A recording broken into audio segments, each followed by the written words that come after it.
So today we have Danielle Dye from Southwest Virginia United Way, and she's going to share with us some of ways that we can move forward in the trauma-informed care community. And she was supposed to be presenting with Jenny, and Jenny wasn't able to make it this morning. So she will be presenting from her perspective and how they're using this to move forward. But we love this infographic and just think it's a great opportunity for us to share it with everybody, with our community, and hopefully it gets continued to be shared throughout the community. So Danielle, I'm going to turn it over to you. Okay. I'm going to share my screen and so can you all see that okay? We can. Okay, just making sure. So just to provide some background information about the reason why we created this, and I say we, I provided some of the context, but I will say that Jenny is kind of the mind behind it all and the design, so I hate that she can't be here to share her perspective. And I'll tell you a little bit about me and the work that we do with United Way, and then, you know, leave room for some questions at the end. So I'm very fortunate. I appreciate the opportunity to speak about this. Melissa and Brandy both know that that I'm very passionate about this work, and so I do work for United Way of Southwest Virginia, and we received a grant in August of 2020 to expand the work of the Southwest Virginia Trauma-Informed Community Network. So Melissa and Brandy are my counterparts on the Tennessee side, but we both serve Bristol, Virginia, so we try very hard to work closely so we're not duplicating efforts and we're sharing resources. That is always our main goal, and so that's kind of where this stemmed from. And through our grant, we received funding through the Family and Children's Trust of Virginia. It is a partnership with Ballad Health, which is kind of where Jenny came in, even though she started a little bit after me in her position.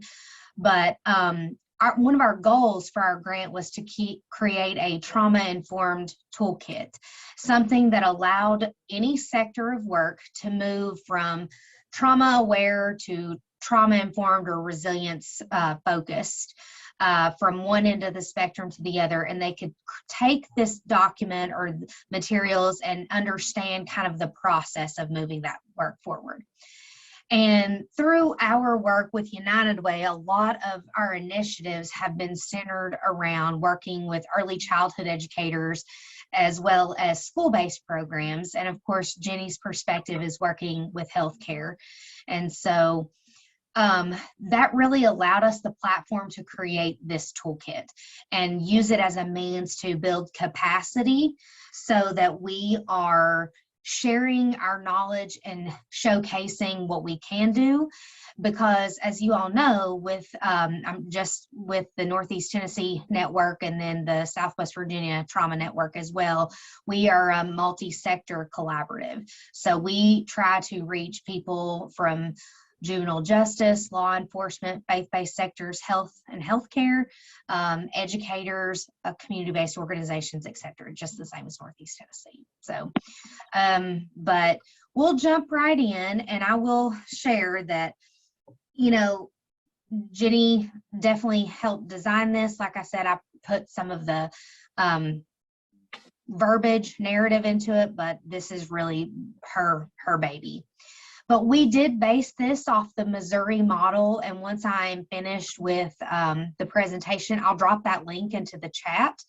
The Missouri model, again, is a very kind of step-by-step methodical process that provides kind of what it would look like with action steps and what it looks like for workforce development, how you change your environment or your physical space, what types of supports you would need for your organization, etc. So, and starting with this first slide, you can see with the seed to tree model is how this kind of started, because what we hope to do is create growth. Again, across any sector, you can pick this up and look at it and have a better idea of where you are in the continuum. And so in looking at that, any journey for trauma awareness begins with recognition. And so understanding that this phase is trauma-informed care, and this is where your leadership at any sector would look to create a culture shift. A lot of that has come from community-based awareness. I know Melissa and Brandy have done a lot in October, which is ACEs Awareness Month. And then in May, there's the Week of Resilience, the first week of May. So in building on those events and those opportunities, we hope to create a general awareness. And a lot of this work also started even with Jill's team with the Northeast Tennessee Children's group, as well as Becky Haas. I know when she initially started this work with Ballad a few years ago, that's where, and to share my previous role, I did work in the population health department with Ballad. I think some of you may know that.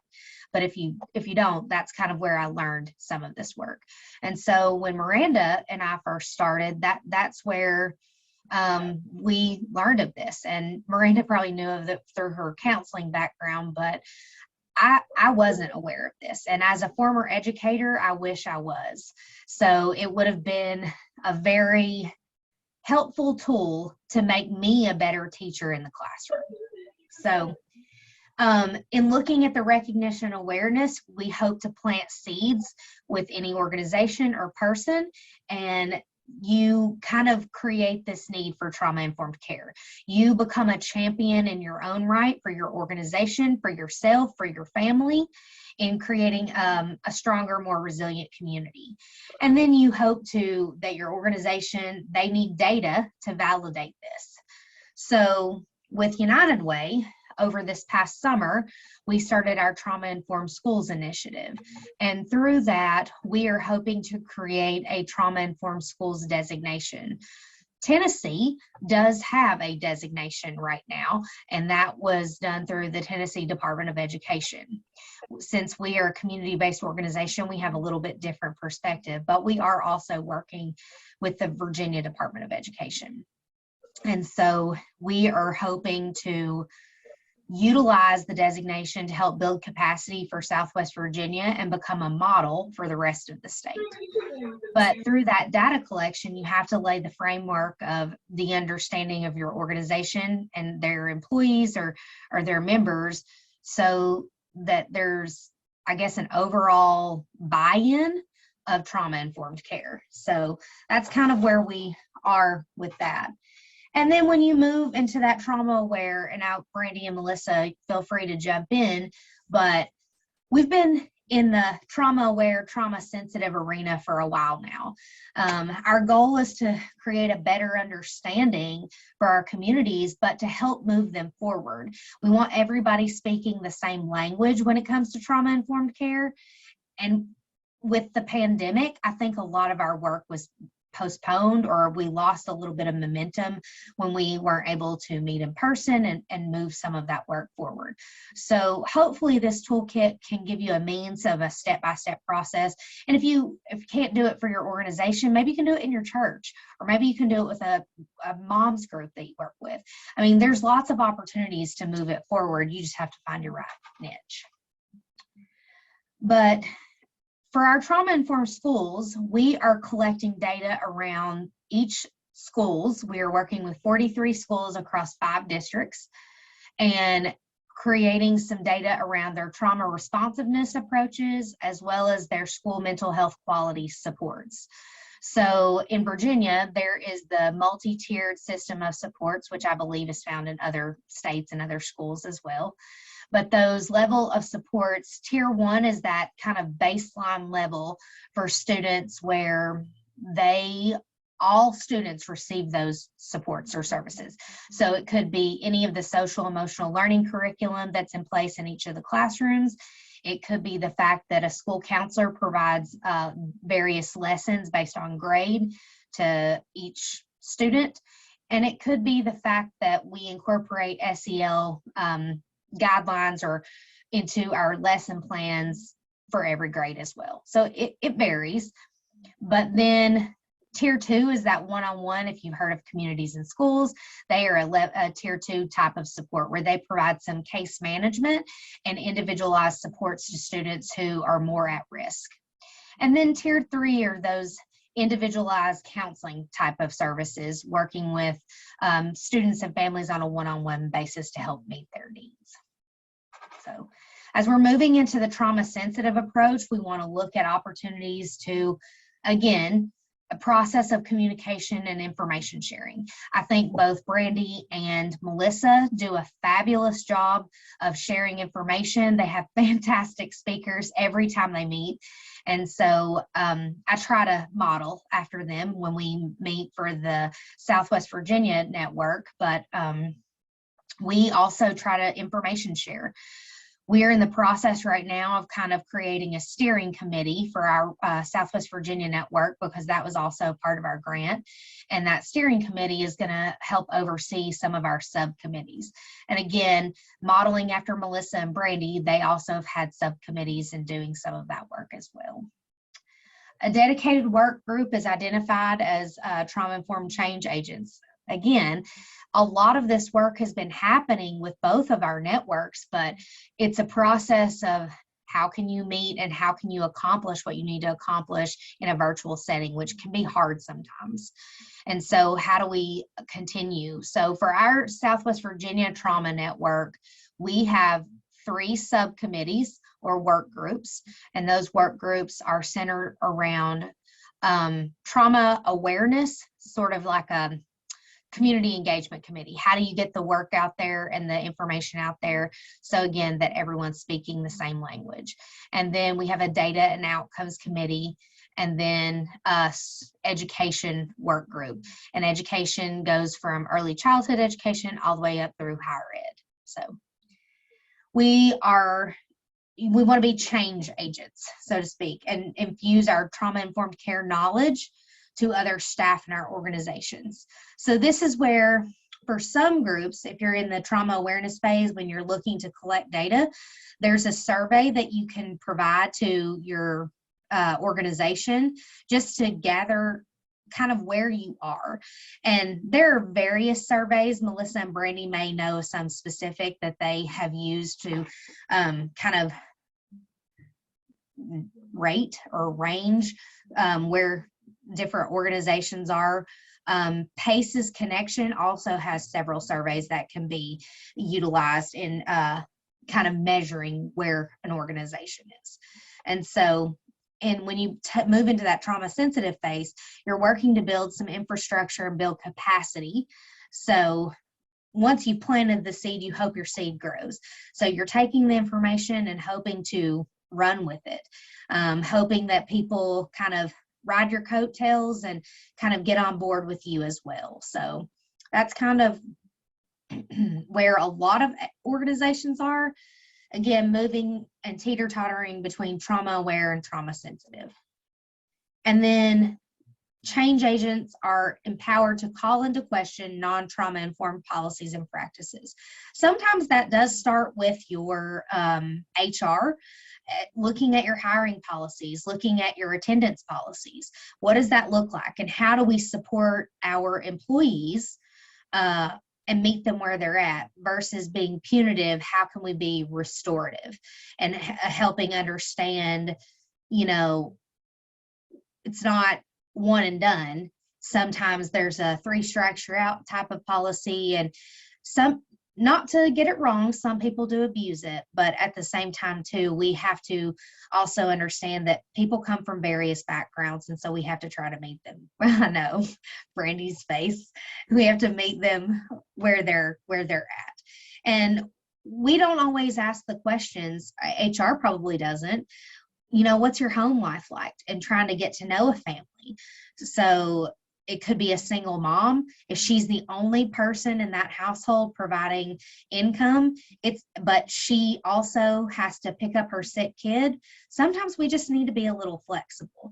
I will say the world of COVID has allowed a little bit more flexibility when it comes with that. So here's to silver linings for COVID. We try to find the good in some things, and it just so happens to be that that could be one of them. So In looking at your data collection and your agency readiness, resources are directed to your efforts. So again, there are multiple resources when it comes to training. Let's say you did a training and you want to share Paper Tigers, or you want to share the Resilience movie, or you want to have Jill do a training for your group. I think there are so many opportunities out there. And I will say, on behalf of the Strong ACC, the trauma informed or trauma awareness work group has been working to kind of consolidate our efforts and create kind of a one-stop shop where training can be made available based on where you're located, what kind of training you need. And so I don't want to speak for that group, but if there are folks on here that did want to speak to that, I welcome it, because I mean, you guys are kind of more in the depth and the breadth of that work, but we are working on that.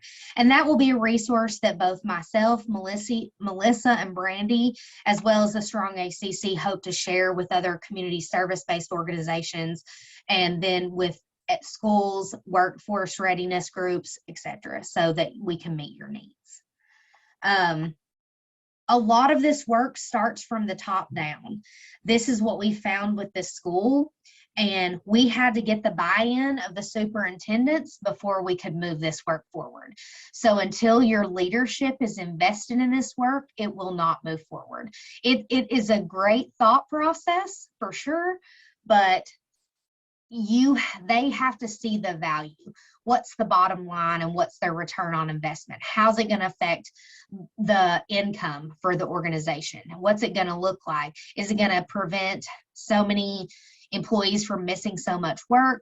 Are they going to be more productive if we have a better understanding of where they're at? And are we going to be able to help support and meet their needs both personally and professionally? And with that starting at the top, we also start with training at the top. A few years ago in 2019, when a lot of this trauma-informed work really was late 2018, early 2019, kind of was the buzzword, you could, spit and there'd be a training somewhere. So that's still readily available, and there's lots of great recordings out there.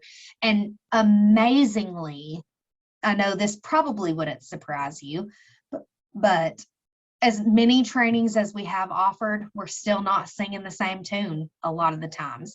And there's still a lot of people who do not understand this work. I run into it fairly frequently in the education world, especially for childcare providers who run a private childcare center or a family day home. And even from the workforce perspective, I'm sure Brandy could speak to that. They are clueless when it comes to that stuff. And they wonder why their employees aren't bouncing back from the COVID like they thought. Their mental health is strained. And so trying to, again, meet them where they're at really takes a hold on that. So agency readiness, I would say a lot of groups get stuck in that arena. And until they can get buy-in at the top, it takes some time.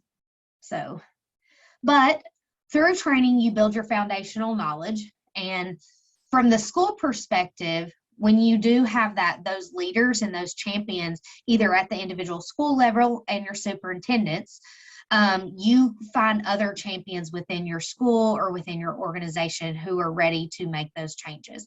And those are the people who you want on your team. They're able to rally support. They're able to convince others to come on board. They're able to create the buy-in that you need at the agency level. So, and then foundational knowledge. A lot of schools did offer an initial 1 to 3 hour training around what we call Trauma 101, around the brain science and what our adverse childhood experiences, how that affects the body, how that affects regulation in the classroom, and how that can overall affect academic performance. but that also, again, can transfer over into so many other sectors. Healthcare, especially right now, we know our workforce in healthcare are burnt out. And we have several healthcare representatives on here right now who have probably been working to fill in at the hospitals because hospitals are so short-staffed. And how do we support them? How they can't even think about trauma-informed care because they're suffering so much right now from secondary traumatic stress and the stress of just trying to make it through their day.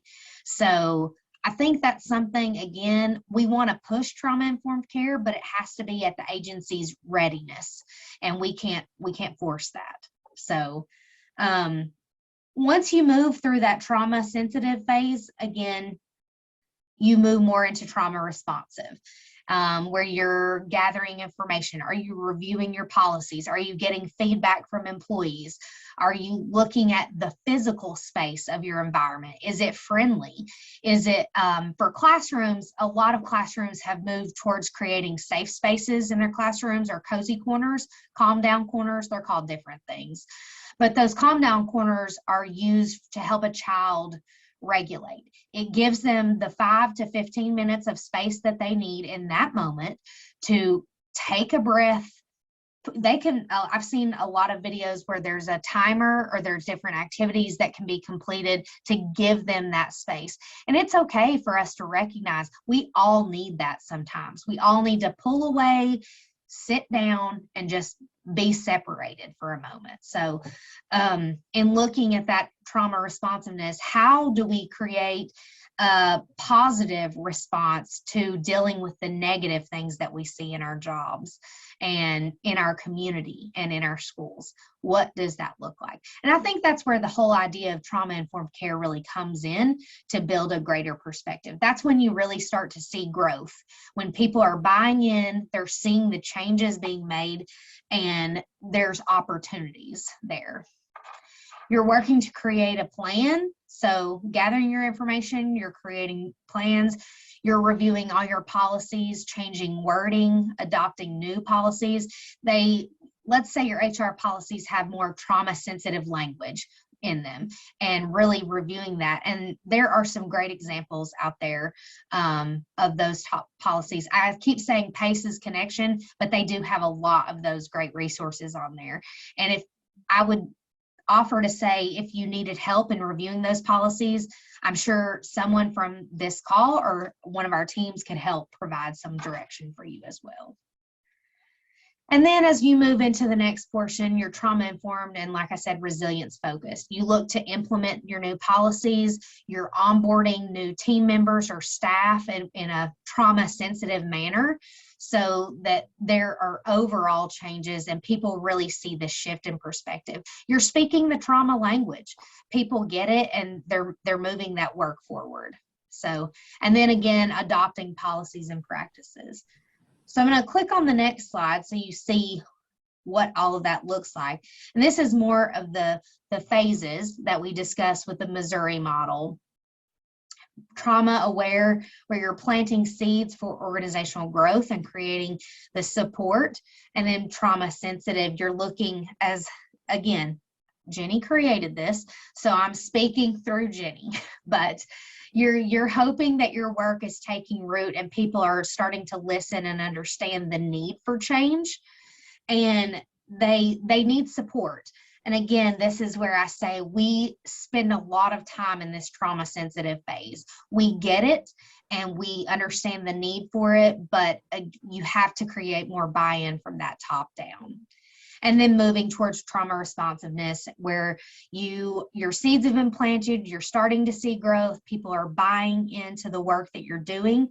Your organization now has a better understanding of what it means to be trauma informed, and then you're able to continue to adjust, review policies, provide trainings, look at different, I guess, groups in your business or your organization. I will use the United Way perspective. We have our administrative group, which is upstairs, and we have our programmatic groups, which are downstairs.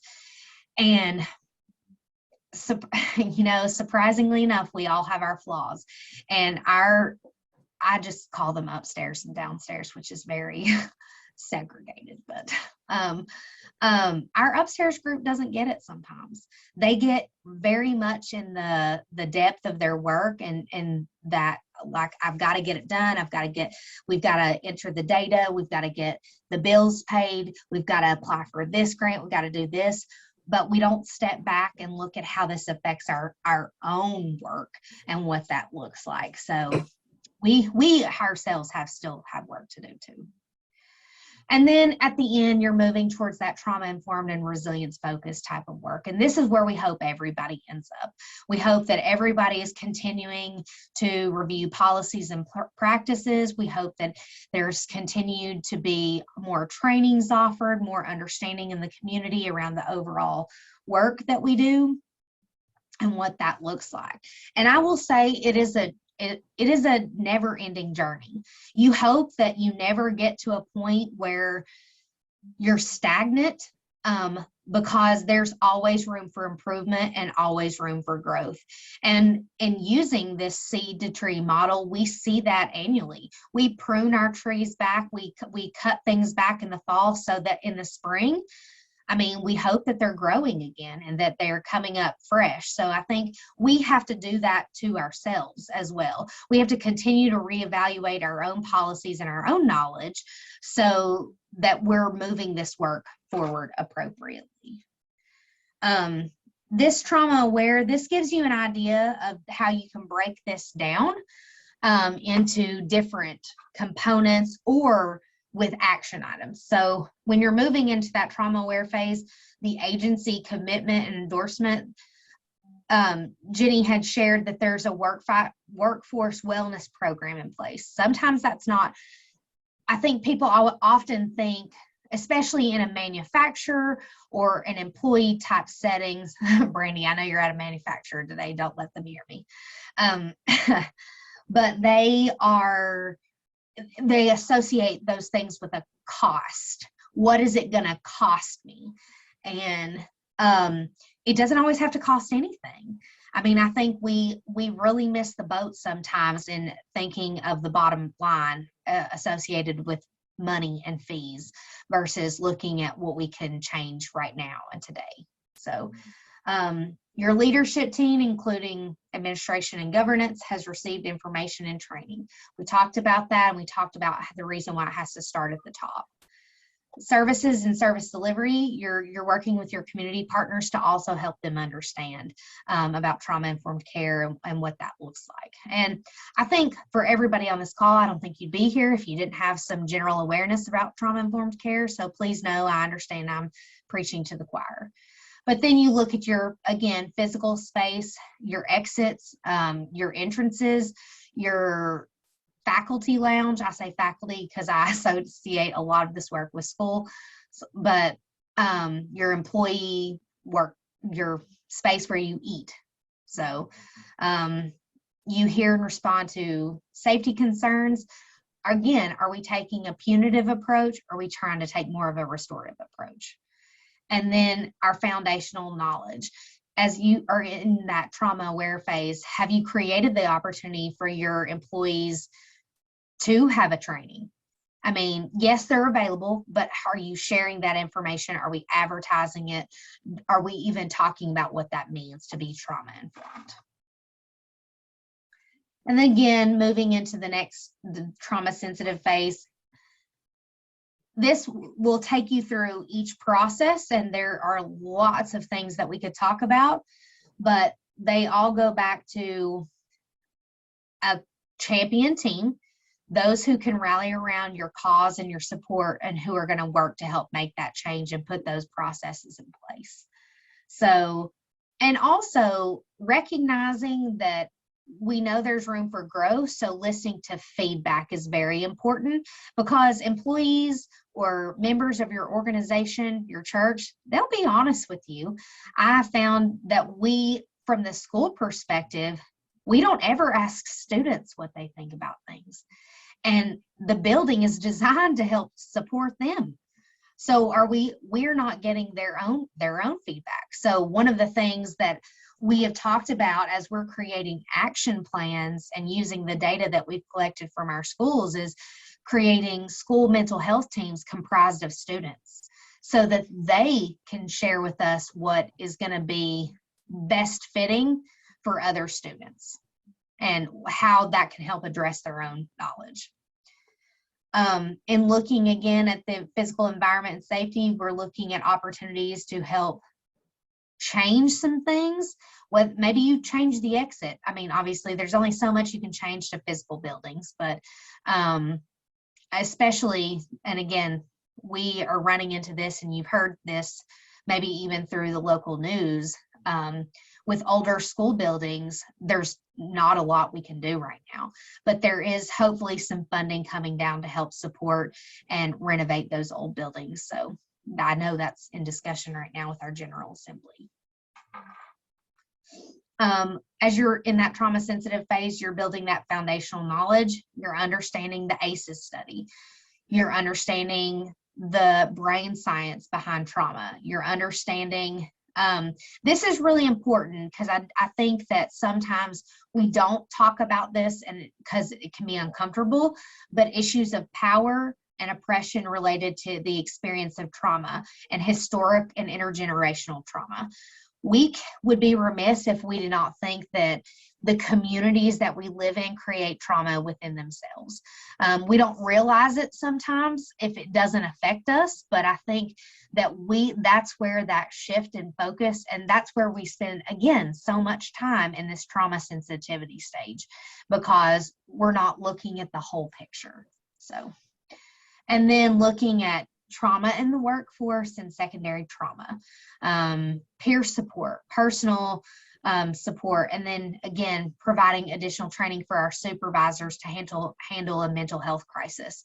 I continue to say this, but our team did a restorative practices training back in September, and it was honestly life-changing. And now our team are trained trainers in restorative practice, and that has been, it's going to be a phenomenal tool as we're moving towards the opportunities that we can provide for schools and even staff as a means of self-care. One of the biggest data points that we've seen is, and again, no surprise, but there's not a means for staff self-care on school campuses. They don't have resources made available to them. They're strapped for time, they're strapped for resources, they're tired, and they don't know how to handle the mental health crises that are coming through their school right now. So how do we better support them and meet them where they're at? The service deliveries, there's intake for direct service or staff. You're able to provide on-site, I call it technical assistance, but you can call it whatever you want, supports. And then you're looking at the overall system of change at the end. You have completed a self-assessment. And I think that's, self-assessments are very telling. They have been for our schools because what we really share with them is don't compare yourself to other schools. We're not comparing you to other schools. We're not comparing you to schools within your district. We're not comparing you to other schools in Southwest Virginia.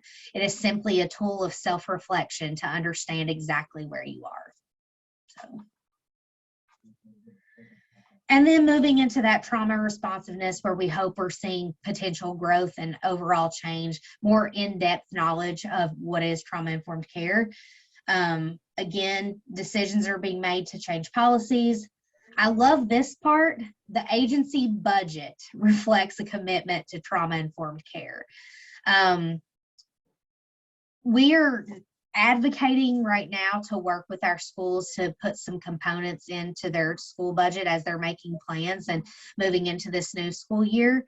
But ultimately, we're an outside resource. We do not work for the schools, and we can't make those decisions for them. So we hope that by providing this overall knowledge that we've gained from the data that we've collected, that schools will also see what they need to. And that's the great thing that backs up our work. We have the data to support it through those self-assessments and reflections because they're anonymous, essentially. We know who completes them through our school climate teams, but we also recognize that we're not pinpointing each individual school. When we share that with district level leadership, we paint the high level overview of what's going on in the district, not individual schools or individual classrooms. And in looking at that foundational knowledge, again, training, workforce development, staff self-care, wellness, and then hiring and onboarding processes when you're looking at screening and interviewing protocols. I know there's a group that I sit on that Jason Pritchard really talks a lot about second chance workforce opportunities. And those are the people who are really starting to understand the long-term effects of trauma and what that looks like. So in reviewing that, and then looking at your system change and progress and your overall policies, are they modified to incorporate trauma-informed care principles? Again, I don't want to read this to you because I know you're able to read, and we can share this with you as well.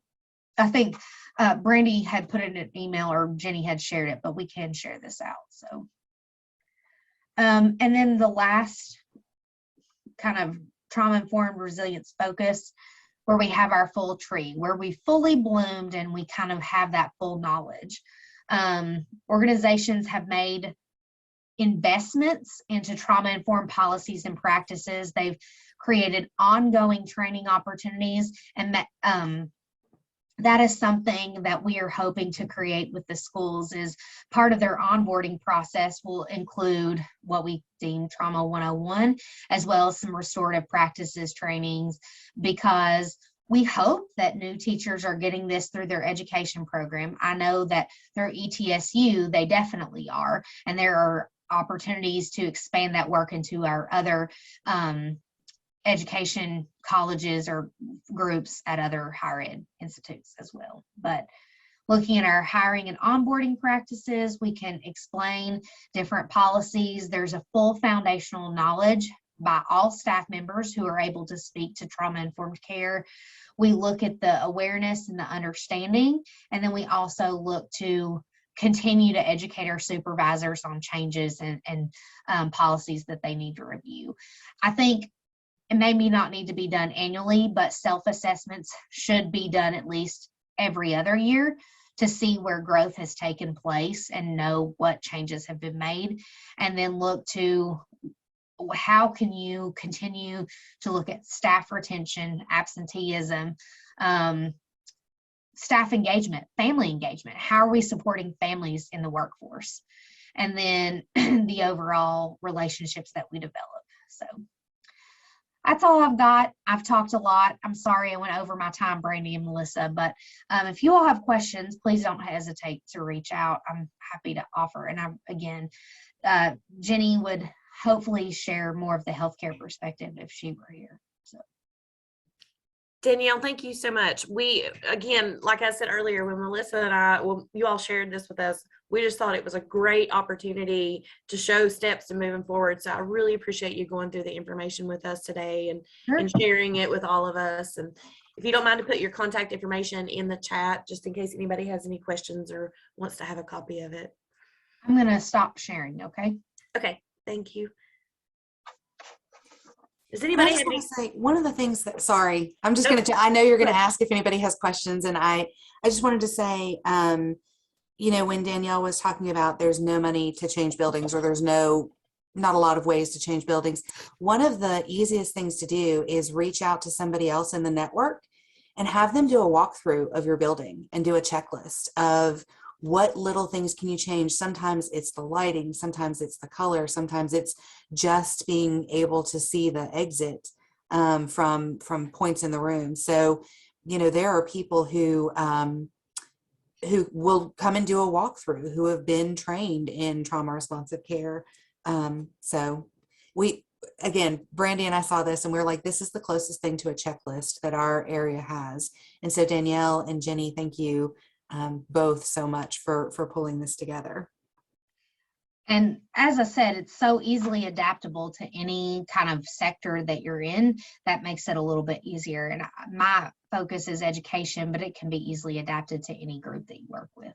And we have shared this with our business partners because this works cross-generation, cross-sector.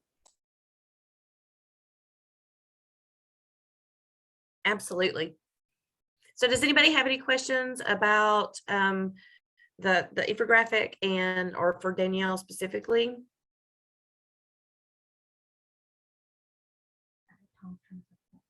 Tom, if you're trying to speak, you're on mute. Right. Oh, That's you got it. better.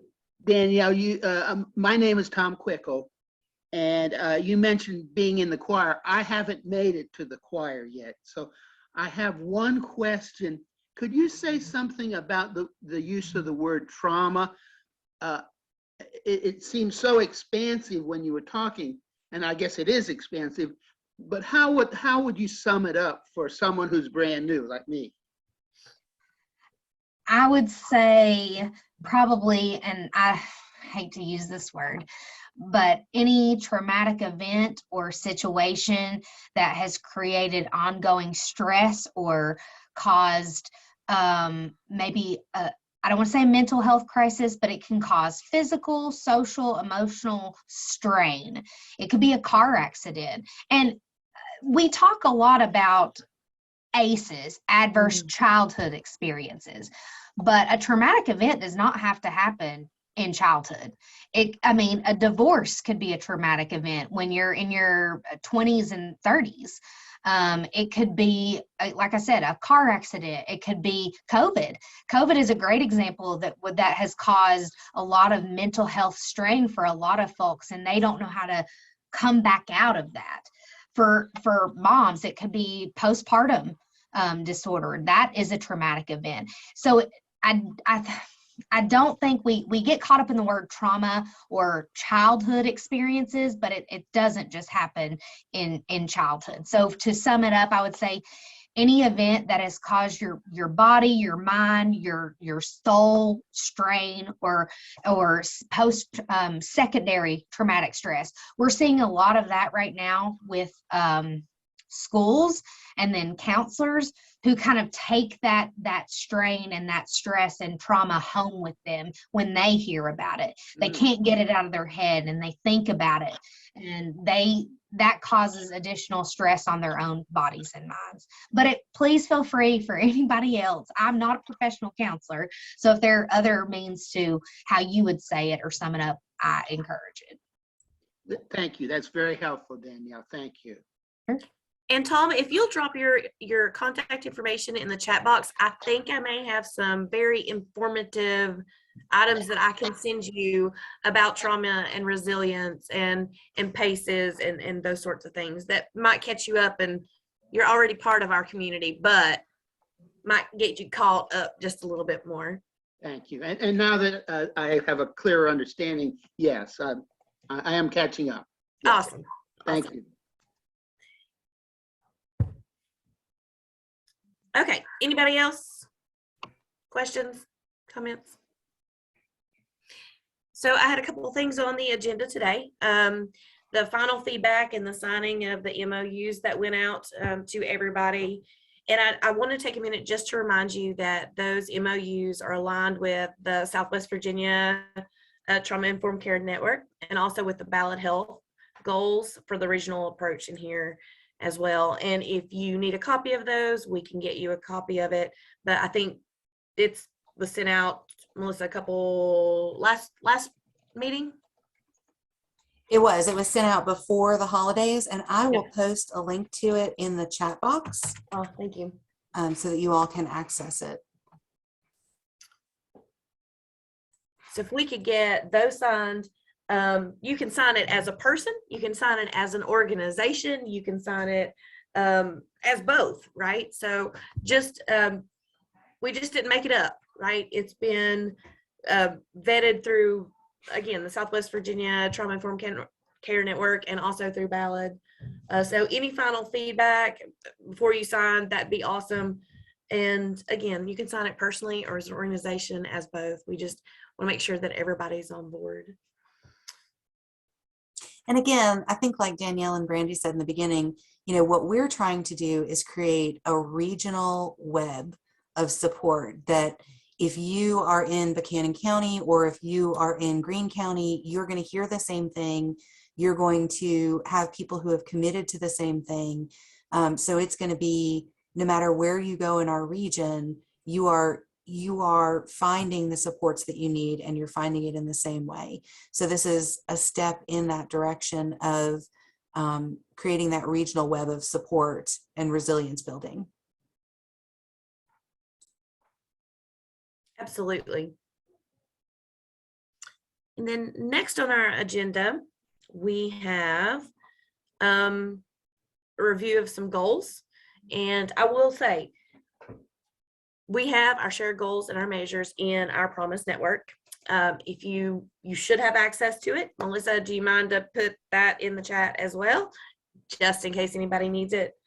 So our 2022 goals are the shared measures and percentage of reporting indicators that increase the trauma responsive care practices, the signed MOUs that I just asked you all to sign, right? Expand the sectors. We need more sectors involved, right? We need the business community to join us. We need manufacturers to join us. We need nonprofits to join us. So just expanding the sectors that those affect. And then that actual move and that step to the trauma responsive community. So our next goal is very near and dear to me: better, but not increased communication. So at Bristol's Promise, we had this whole survey on how we all communicate, right? And who communicates this way, and what's the best ways to reach us. And it was really eye-opening, right? I know that Melissa knows if she sees my phone number pop up on her phone that something is bleeding, broken, or burning, right? Because I typically don't talk on the phone. So that better in communication between our whole community. And then the coordination of the regional employer and business certification in trauma, right? We want our workplaces to be trauma informed and trauma responsive, right? And so we're working to achieve that certification, and there's multiple partners. Melissa has them memorized. Yeah, and if I can say just a little bit about that. So Yes, there are please. lots of places that are doing work around trying to find certifications. The Strong Brain Institute at ETSU is working with the Tennessee Department of Health on a trauma-informed workplace. First Tennessee Development District has started work on a caring workplaces. The Regional Diversity, Equity, and Inclusion Alliance of Northeast Tennessee and Southwest Virginia is working on a SAFE certification. And so, we're kind of trying to connect all of these dots and bring it together under one strong certification for our region in a way that's going to be helpful. Again, we're looking at this on a regional level so that no matter where you are, if a business has a certification, if a child care center has a certification, you know what that means. And it means the same thing no matter where you are in our region. And again, I did post a link to the Promise Network. We started this prior to, the end of last year, and are really kind of renewing this as a place for us to share information in between these meetings. So the Southwest Virginia Trauma Informed Care Network meets the same months as we do, which is every other month. They're early in the month and we're late in the month. But there's a whole lot of time in between those meetings and a whole lot of work to be done in between those meetings. And maybe you need a question answered or support in between these meetings. And this is the place to reach out to your network members and get that support. So those were a couple of things, sorry. Like I said, Melissa had all that memorized because she's the one that's kind of spoken with those groups. So I'm glad thank you, Melissa. I'm glad you did that. And then the last but not least goal is to increase the trainers and training in our region. Like Danielle said earlier, you could find a trainee anywhere, but now that's not so much the case, right? So we need to increase those trainers and the trainings in our region. And a lot of times we will post things on our public calendar at Bristol's Promise, and some of those will be trainings. So make sure that you're following us, on our social media pages and checking out our website for our public calendars if you're looking for trainings in our region. And then the last thing that I'm going to go over is how we're going to measure this, right? Because there's no point in collecting information and data if you're not going to do something with it, right? I hope that the organizations that each of you are involved with are collecting data and doing something with it. And I hope that each of you are helping others that aren't doing something with it to achieve goals with it. But our measures this for 2022 are going to be, how many MOUs did you all sign? Have you all signed them yet? Right? Just a reminder. And then the number of new sectors that are attending, like how many of us reached out and brought somebody new to the table? That's a call to action. Bring somebody new to the table, right? And then the number of partners who have reviewed and or changed their policies and procedures to be more trauma informed, right? If you know a partner that has reviewed their HR data, like Danielle spoke earlier, and they've changed to be more family friendly, we need to know about that. That's a measured success, right? And then the coordination of our employer and business certification. Again, Melissa spoke to that. We're trying to bring all that together. My vision for that goal is to have a sign that employers can put and they have earned on their door, right? They have those diamond signs, for safe spaces for kids. Wouldn't that be awesome if our businesses were a safe place for our employees, right? Give them a sign, give them something to earn, make it stand for something. And then the number of trainings and the attendees. Again, we keep up with all the trainings within the community that we can on our web pages and on our social media. So make sure that if you attend a training that, we know about it. Is there any other goals or measures that this group thinks we need to add? Is there something we need to change? Now's the opportunity to do that, because we're in February and we've got the year laid out. So now's the time if you think there's any different goals or measures that we need to be looking for. And we'll post all of these in the Promise Network for you all to review. But if you would take some time to look at it and add your thoughts, this is a network and we try our hardest to meet a collective impact model, which means that we're not the ones that are setting these. These come from conversations we've had with network members and things that we've heard, like Danielle said, we've all known about trauma and ACEs for a while. But what do we do now? And that's the big thing that we're hearing is, okay, so now I know what's next. And that's what this year's Trauma Responsive Care Network meetings are intended to do, is give you tools for your toolkit of what's next and how do we move forward. So we're going to be posting these goals and measures in the Promise Network. And if you all would take some time over the next week or so to ask any questions, add any additional goals and measures, because we want to be able to see, are we moving on this scale as a network, as a region?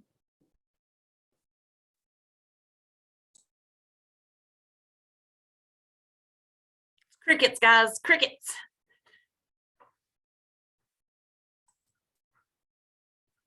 Okay. Thoughts, suggestions?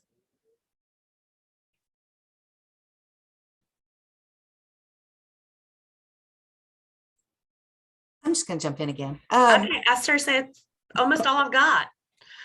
So the next step, the next item for your toolkit, Danielle and Jenny did a great job with this checklist of what you can do as an organization, what you can do individually to create change and to move the needle. The next portion of your toolkit is going to come outside our regular meetings.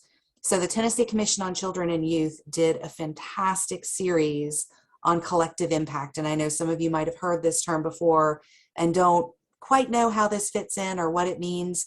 So every Thursday in March, we're going to be sharing those Tennessee Commission on Children and Youth videos that were, they hosted them with Melissa Umer, who's with FSG, huge collective impact organization.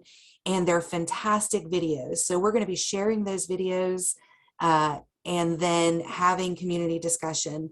And on that 5th Thursday in March, we're going to be talking about how we can take all of that information, because there are 4 videos, take that information and really implement it in our region, in our lives, in our organization. So I'm going to share that information in the chat.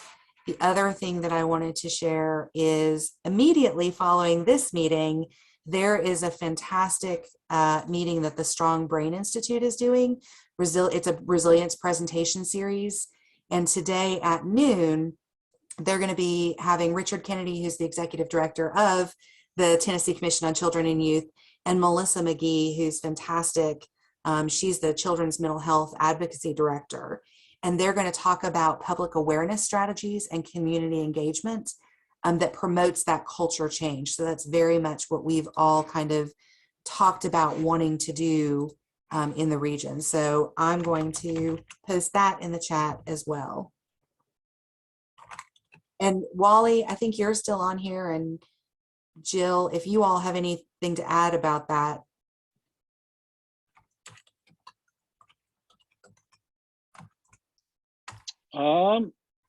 Thanks for the plug. Yes, thank you. No, I don't have anything to add. Hope to see you there.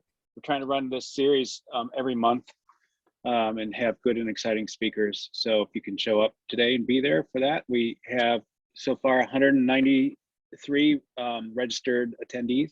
So that's great, excellent coverage for the community. So hopefully I'll see you there.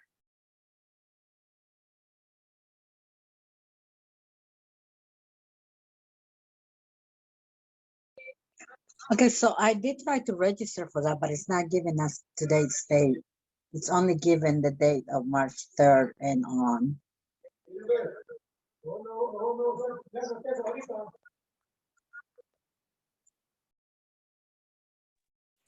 Are you talking about the Strong Brain Resilience meeting today? Yes, ma'am. Let me see if this link might work. Try that one and see if it works. We'll get you there, Caroline, don't worry. Oh, thank you, Jill.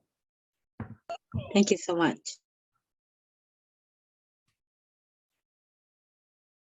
Does anybody else have updates? I don't want to hijack all of them. There's just so much good stuff going on in our community that I want to make sure you all have access to. But do you all have any updates or information to share?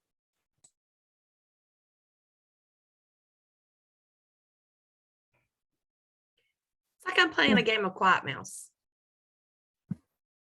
I'll put in a plug for our Children's Advocacy Days. Even if you can't join in person, I know our in-person seats are taken. There is a waiting list, but we are providing a hybrid. It will be a hybrid event, and I can put the link in for Children's Advocacy Days. It's March 8th and 9th. I think we'll have some great speakers. We will have some great speakers. There's no thank you. I'm already registered. I have one as well, kind of related to that. So the violence prevention program here at the health department has partnered with the Children's Advocacy Center Council in Sullivan County, and they are bringing Kevin McNeil to this area on April 1st, and he's going to talk about some different things related to child abuse and trauma. It's free to the community. It's going to be from 8 to 12. And I can put the link in the chat to sign up for that too. It's going to be in person at name has escaped me, but it's Local Christian Church, I think. They changed it. It's Celebration Church. Celebration, yes. But it's going to be at Celebration Church on the 1st, and we're really looking forward to it. I know several people have heard him before and really enjoyed hearing him speak. So I'll put that link in the chat if you all would be interested in signing up, and please share with anyone that you think would be interested as well. Awesome, thank you. I'll add the Week of the Young Child is coming up April 2nd through 8th, and just an opportunity to really help people understand the importance of early brain development and how that relates to resilience and health and everything for life. So opportunity to showcase during that time. So.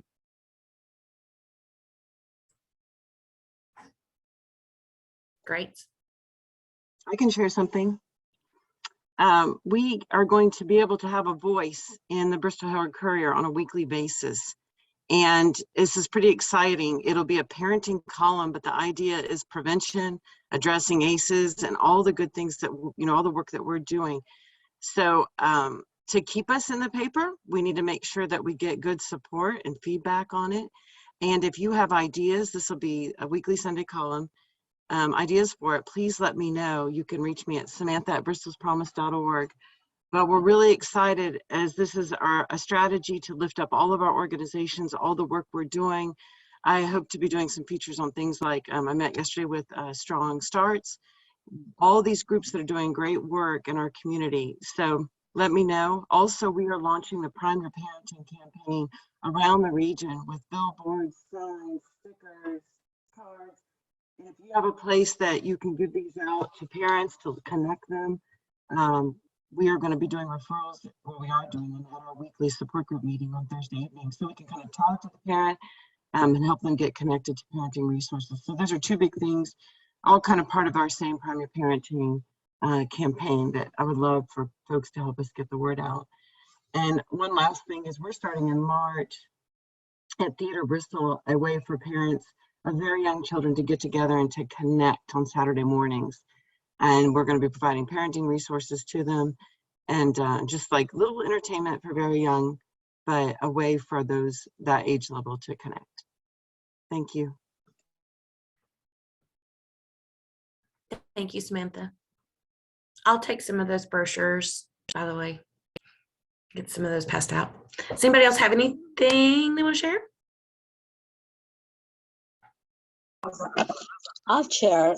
I just want to let you all know that I'm Caroline from the Survivor Connection Program from Tennessee Voices for the Northeast region. We serve about 8 counties in the Northeast, and right now we are in need of referrals, and what we serve is families that have experienced any type of trauma. We teach about domestic violence. We have a great curriculum that is about 10 lessons on domestic violence. We teach about self-care. We teach about the juvenile justice. We also teach about building a support network. We try to refer our clients to any services that they may benefit from the community. So when we're gone, they have people they can rely on and that they can call if they need something. We also meet with the families 1 time per week. This program is completely free to the families. So if anyone knows of a client that may benefit from this, they can go to TennesseeVoices.org and the referral is right there to be filled out. So we are really in need of this referrals as our end of the program is coming up in June. So I would really appreciate if you all can support us in this. And that's all I got. Thank you.